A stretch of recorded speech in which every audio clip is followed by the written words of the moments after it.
everybody, and welcome to Connecticut Style. So how do you get movie star hair without breaking the bank? Conair. Their products are a staple in the bathroom, whether it's your brush, your hair dryer, your hot rollers. Well, today the folks at Conair are going to show us how to use their products to get that straight from the salon look at home. That's right. Also today, Anthony's is just one of the establishments taking part in the Wedding Styles of Connecticut Bridal Expo. We're going to be in the kitchen making some delicious pasta, some shellfish, and a risotto to die for. And then again, straight off the pages of your daughter's favorite books, the young ladies from the American Girl Fashion Show are right here in our studio. Hello, girls. They are going to tell us about their fundraiser and where you can get tickets. So, ladies, sit back and relax.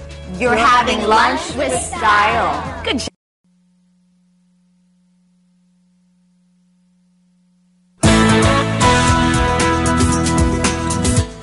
Well, for years, the American Girl dolls and books have been inspiring and educating Connecticut's kids. You remember, we recently told you how local girls can take part in some American Girl fashion shows, and it was all to benefit a historic shoreline library. Well, here with a sneak peek from the James Blackstone Memorial Library, welcome Jennifer Anaskobich, and from Citizens Bank, Chris Riley. Welcome back, both of you. Great to be here. Nice to see you. Wonderful to have you. Jennifer, I want to start with you in talking about why the library wanted to use a fashion show as a fundraiser. Well, the American Girls are not just a fashion show. The American Girl doll brand has with it the dolls, but also the books. And there are lots of books about each of the girls, their history, the challenges they face. And it's such a good tie-in. A lot of the girls who visit the Blackstone Library spend a lot of time in that section. We just thought a fashion show would really bring those girls to life for them. And it's really wonderful because it incorporates education with also a little bit of fun. Your daughter was on with us in the last segment, Emmy, and she really talked about how much fun it was to be learning. Exactly. Well, you know, it's really funny. We had hundreds of girls try out for these 4 fashion shows, and we were able to cast about 160 of them. And the girls just sparkle when they put these clothes on. You can see them almost transform themselves back into a historical time. It's really very exciting for these girls. Very exciting, and for you it's got to be exciting. Citizens Bank jumping on board, helping out, always helping out. Why do they want to get involved with this particular event? Well, we always try to find ways that we can be active in the cities and towns that we serve, and finding a way that we can make a positive impact. And when we found out about this terrific event with the Blackstone Library, a pillar of the community in Branford for more than 100 years, we thought it would be a great fit for us, and certainly to support an organization that has programs and services that are enjoyed by probably 200,000 people a year, it was a perfect fit for us. And had you even thought about saying no, which you wouldn't have, your daughter Madden, I think, would have definitely been after you for that, right? Well, there is a little bit of pressure that comes with the job. I bet. For folks that are going to be heading out to the fashion show, tell us a little bit about what they can expect that particular day. There's going to be lots of stuff going on, Jennifer. Absolutely. We have 4 shows over the weekend of October 17th and 18th. And when you come to a show, it's about a 2-hour affair. In the beginning, there's a marketplace where you can have your doll's hair styled. You can take a photo. There's souvenirs. There's lots of fun American Girl things to do. Then there's a fashion show with the historical outfits, an intermission, a little more marketplace time, fun to connect with your friends, and then the modern day girls at the end. And so it's a real celebration for each of the girls that comes. And it's a sort of tea party theme, too, so it's very girly. Well, let's start our own little tea party, shall we? Let's get a look at what the girls are going to be doing for us on that day of the fashion show. Absolutely. We have some great models with us today. The first one is Ramson. Remsen, why don't you come on out? Remsen is dressed as Kaya, who's our Native American girl, and she has on a deerskin dress, a hide belt, and quill hair ties. She grew up in 1742 in the rugged Northwest, and her special faux deer hide dress was built wide enough so she could ride horses. Thanks, Remsen. How great is that? You want to come stand right next to me? Next, we have Lauren. Lauren is dressed as our colonial girl, Felicity Merriman. She has on an embroidered lavender gown and a mob cap.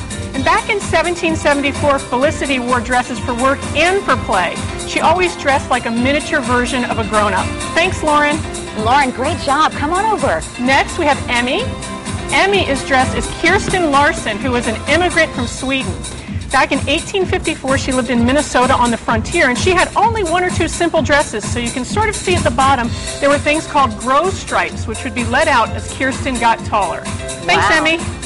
That's your daughter, right, Jennifer? That is my daughter. Good job. Making Mama proud. Next, we have Malenki. Malenki is dressed as Addie Walker, who's our African-American girl from the Civil War. She has a striped pink dress on and black boots and a cowrie shell necklace. The dress was given to her by Miss Caroline when Addie escaped from slavery and arrived at her safe house. And I want to point out her necklace, which is so special. It's a cowrie shell necklace that her grandmother gave her. Her grandmother was born in Africa, and every time Addie touched that necklace, it reminded her of how brave her grandmother was. That's absolutely beautiful. Thanks, Malenki.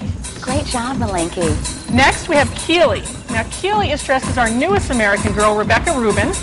Rebecca was the daughter of Jewish Russian immigrants in 1914, and she lived in New York. She often felt caught between old world tradition and the new world.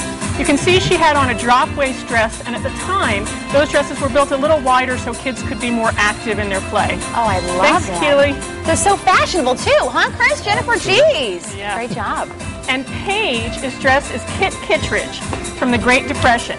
Kit lived in Cincinnati with her parents in 1934, and she has on a beautiful sweater set. And at the time, sweater sets were very popular because people didn't have a lot of money to spend in the Great Depression, and 2 sweaters were often cheaper when bought as a set than bought separately. Thanks, Smile Paige. big. Great job. Thanks, Paige. And next, we're moving into the 1970s. This is Acacia. Acacia is dressed as Ivy Ling. Ivy lived in San Francisco with her best friend Julie, and they did lots of things in the 1970s to help move the women's movement forward. Ivy and Julie petitioned to get the girls on the boys' basketball team, and this was back before Title IX. Nice job, Acacia. And moving into the contemporary clothes, we have Gabriela next. Gabriela is dressed as Chrissa Maxwell, who's our 2009 Girl of the Year. Chrissa faces bullying in her stories, and she overcomes that and learns to deal with people who are tough and stand up for herself. Thanks, Gabriela. Thank you. Rock on, Gabriela. Great job. And finally, we have our littlest American girls. We have Katja, who's dressed in the Bitty Baby Snowy Day outfit. Katja looks beautiful in her velour dress that's embroidered with sparkly snowflakes. Thank you very much, Katja. Very good job. And Shay, who's our other Bitty Baby, is dressed in a satin nightie and bunny robe. And as you can see, the bunny robe is very soft, and it's guaranteed to keep the girls very warm and very hoppy. Thanks very much, Very Shay. great job. And So here that's we have all of our girls. These are all of our girls. I'm going to put the information on the screen because we know that you have well over 900 tickets sold. We're still looking to sell some more for folks that come out and support this great cause. So we'll put that information on the screen. Folks can come out and see this beautiful job that you all are going to do. The American Girl Fashion Show taking place October 17th and 18th at the Omni New Haven Hotel at Yale. I know our Sonia Baghdadi will be out there emceeing one day, as well as Jocelyn Mementa. So Jennifer, thank you so very much for coming in. Chris, Thanks for having always us. a pleasure. Great to Thank be you here. so very much.